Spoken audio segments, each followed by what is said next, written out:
Bienvenue à cette nouvelle session de 15 minutes de grâce et de vérité avec le pasteur Roland Laos. Quel privilège que nous avons de pouvoir adorer le Seigneur ce matin. Alléluia Jésus. Oh, je t'adore, Dieu tout-puissant,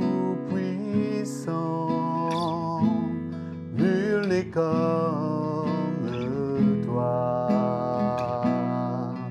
Oh, je t'adore, Prince de paix. Oui, c'est ce que je veux faire. Oh, je te loue, car tu es ma justice. Oh, je t'adore, Dieu tout-puissant, nul n'est comme toi. Oh, je t'adore, Dieu tout-puissant, nul n'est comme toi. Oh, je t'adore, Prince de paix. Oui, c'est ce que je veux faire. Oh, je te loue, car tu es ma justice.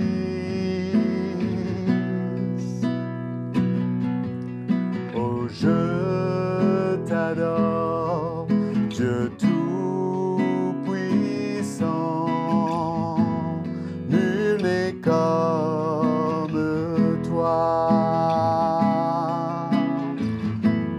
Nul n'est comme toi. Nul n'est comme toi. Alléluia. Merci Seigneur. Nous allons maintenant écouter la parole de Dieu. Bienvenue mes chers frères et sœurs dans ce programme de 15 minutes de grâce et de vérité. Une joie de passer ces moments avec vous. Et je remercie mon frère Patrick pour sa louange.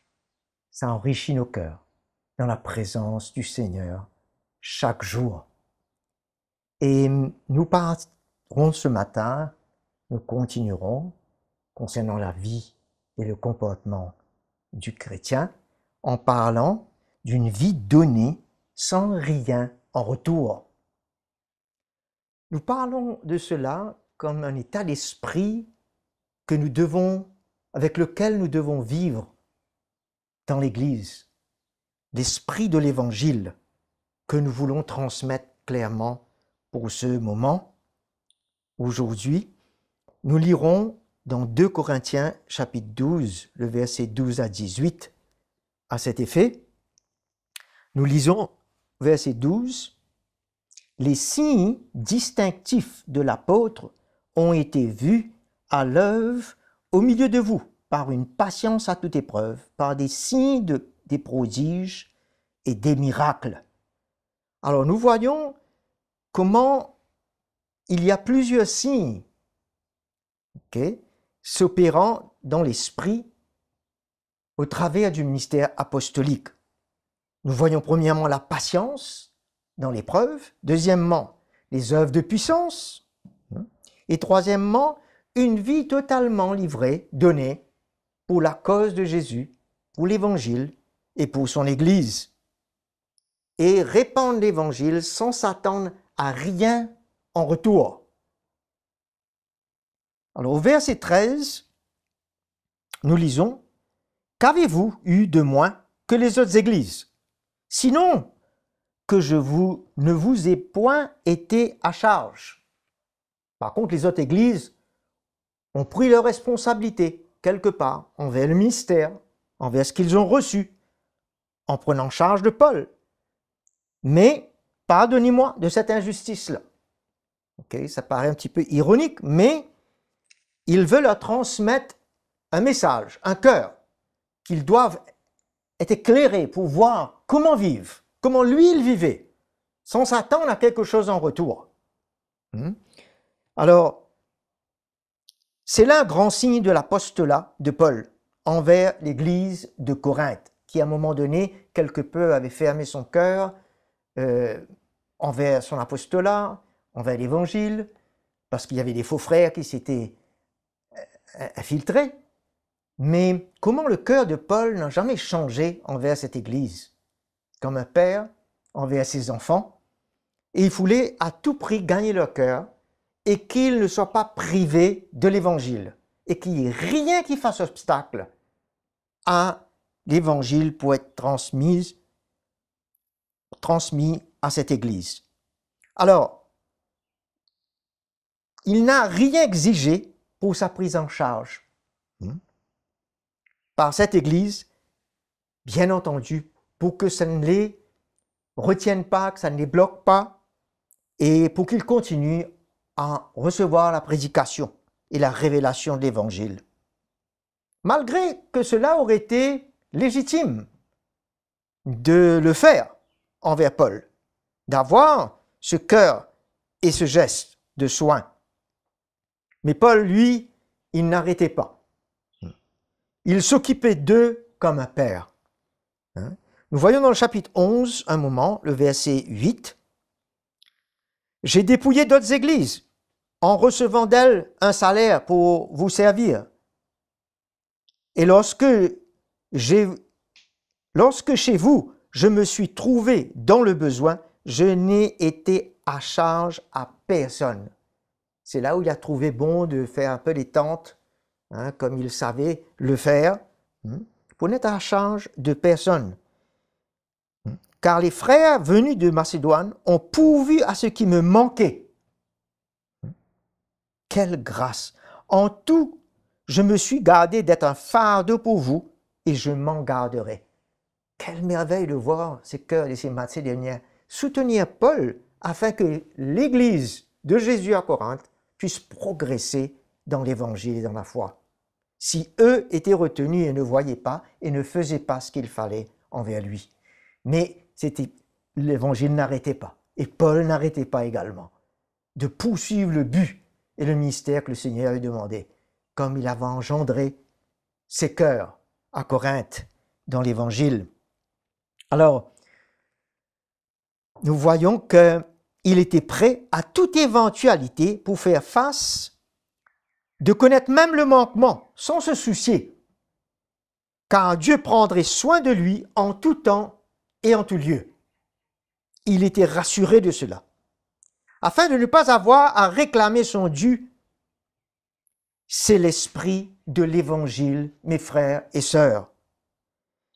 Et c'est contraire à l'esprit qui règne dans ce monde, où tout est réclamé, tout est un dû, et ils combattent pour cela. Ça ne devrait pas se passer au cœur de l'Église.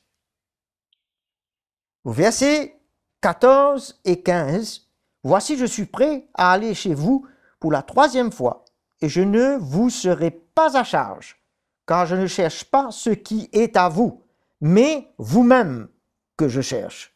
Ce n'est pas en effet aux enfants à amasser pour leurs parents, mais c'est aux parents pour leurs enfants. » Il réalisait sa responsabilité, coûte que coûte, quel que soit le prix à payer, mais ça n'arrêterait pas, comme un père a continué l'œuvre dans l'esprit envers ses enfants qu'il avait engendrés. C'est merveilleux de voir ce cœur de l'apôtre. Et nous